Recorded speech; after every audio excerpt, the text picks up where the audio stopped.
Welcome YouTubers, buyers, sellers, agents. We're going to answer one question today.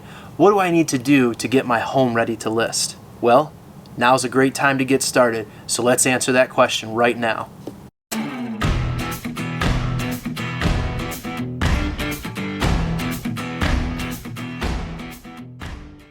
Alright, so let's jump into it. Here's 3 steps you should take to make sure your listing gets you top dollar and to make sure you're ready to list your house. First off, let's talk about curb appeal. Now, the first photo that shows up on any listing is always going to be the picture of the front of your house. So how do you make sure that the picture of the front of your house stands out from the rest?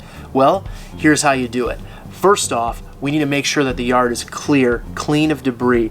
Also, take a rake to your grass, fluff it up a little bit, make sure it stands out and is nice and clean and cut straight across.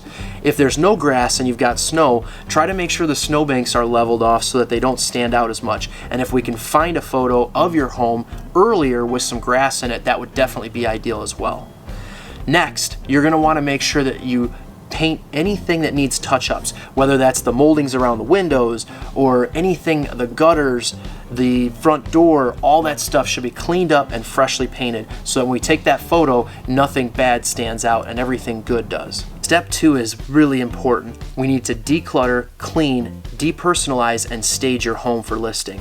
So, number 1, if you're not using it for a month, put it in a box, put it in a tote, and find some storage for it. Make sure the space you're using for storage also doesn't look cluttered. We want those boxes to look nice and neat, or those storage totes to look very clean and wiped down as well. We want people to be able to visualize themselves in the home, so by decluttering, this will help with that. Another part of this is cleaning. Now, when you're cleaning your home, we're talking about deep cleaning. Deep cleaning is cleaning the moldings, the top of your cabinets, your doorknobs, your doors, maybe vacuuming tight up against the moldings if you've got carpet. These are the types of things that will stand out to buyers because the house looks well maintained and it looks very clean, which is always nice to see. When you look down in your basement, don't forget to pay some attention to the furnace room and areas that you don't normally go in because they'll be checking every nook and cranny when they come to view your home. Depersonalizing.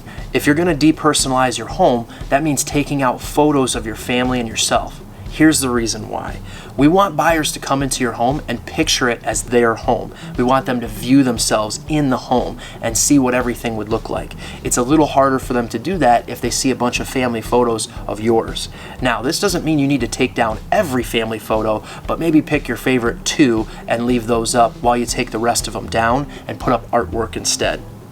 The last thing is staging. Now, as we go into staging, it's really important that you move the furniture in your house to a position that's not necessarily the best position functionality-wise, but the best position to make the room feel big. So if you have to move a dresser from one room to another, don't feel bad doing that. You're trying to make sure that the home feels comfortable, and when someone walks into the room, they can picture their own furniture in there. You don't want that room to feel too small because the furniture is too large. So it's really important that you pay attention to that. Another part that buyers have a hard time with is picturing where their couch and their TV might go when they walk into a living space. Some of the living spaces are harder to figure that out in. So help them out with that.